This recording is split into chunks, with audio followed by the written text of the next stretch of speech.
I'm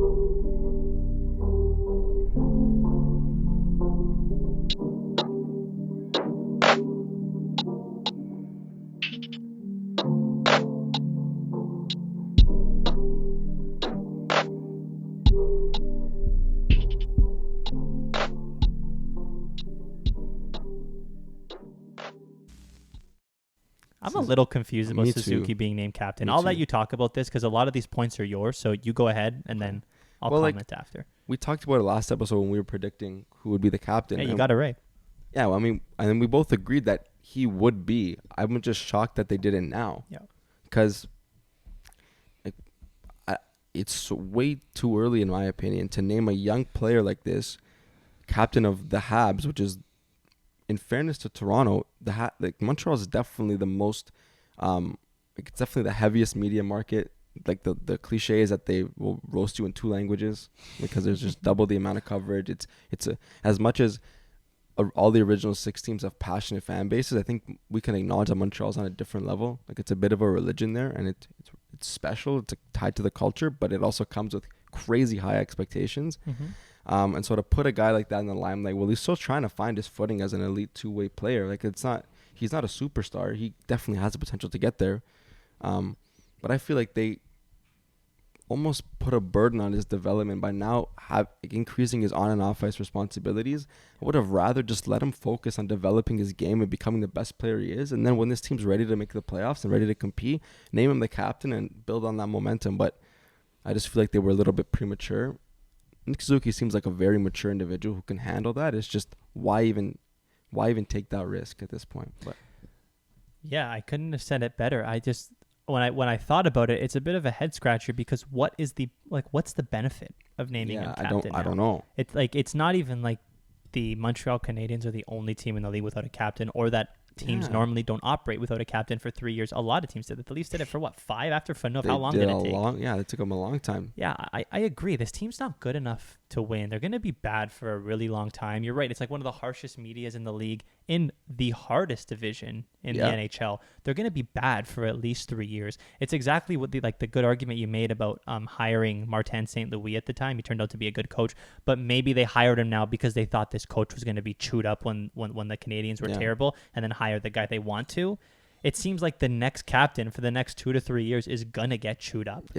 And you said it perfectly. Why would you give it to a guy that is currently still developing? Mm-hmm. At the end of the day, he's like a human being. If you realize, you open up Instagram or Twitter and it's a bunch of, Suzuki and the Habs are terrible. Suzuki's not leading this team properly. Suzuki's having a bad 2 weeks. Like, it's going to get to you. Absolutely. And there are journalists in the Toronto market who will take pot shots for clicks. And I know there are journalists in Montreal who will do the same to a young kid like this. Like I think he's a year. Is he younger than us? I think he's a 99, but I could be wrong. So even if he's a 96, it's still early. Exactly. Anyone in their early 20s, unless it's like Connor McDavid or like Sidney Crosby, who is on a team that's like already good and they're making pushes, like then that's fine. Maybe having a captain makes a difference for the locker room and for just like PR. But who cares now? Who cares?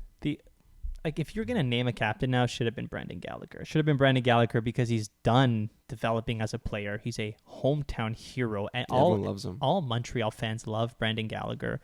At worst, this team is terrible and he gets a lot of scrutiny. Brendan Gallagher is old and mature enough to handle it, and it's not going to hamper his development. Like, Suzuki has the potential to turn into a premier first-line center. Mm-hmm. And if now he has to deal with all of this stuff, like, remember how much Dion Phaneuf got chewed up. That's a perfect comparison. When he was developing. Yeah, he was still so young when he got named captain. And could you argue that extra responsibility hurt him as a player? Oh my God, yeah.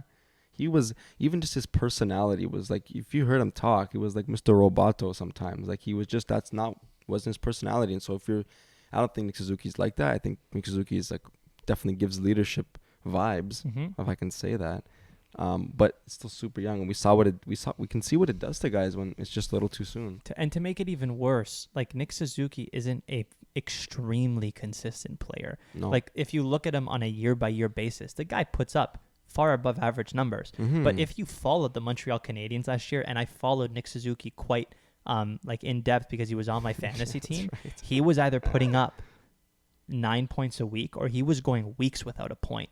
And it got to a point where like media in Montreal were like saying this guy needs to be sent down. He's got 1 point in the last 13 games. The point I'm trying to make is he's an extremely streaky player, and if he was already getting chewed up, and he was he even an assistant captain last year? I'm not sure if he had a letter. Even if he was, even if he did. Now that he's a captain, if he goes 3 games without putting up a point, he's going to get asked post-game, what do you think's going on with your game? Why are you going able to put up a point? Like, the guy's 22. Yeah. He's not mentally mature enough to be able to be consistent on a night in, night out basis. No. Why hamper with it? I don't get it. If Suzuki turns out to not develop as much as he could have, like, this is probably to blame. Yeah, like it'll be like a big kind of kick in the butt for them if they look back and think, yeah, maybe we were too soon. Yeah.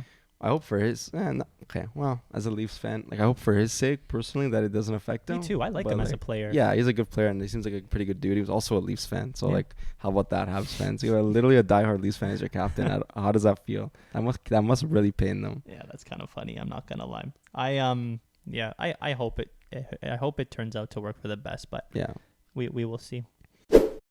Thanks for watching. If you enjoyed this video, please hit that like button and subscribe for more content. And find the link to our full podcast and all our socials in the description down below. Also, don't forget to turn on those notifications to get live updates on new videos that we release.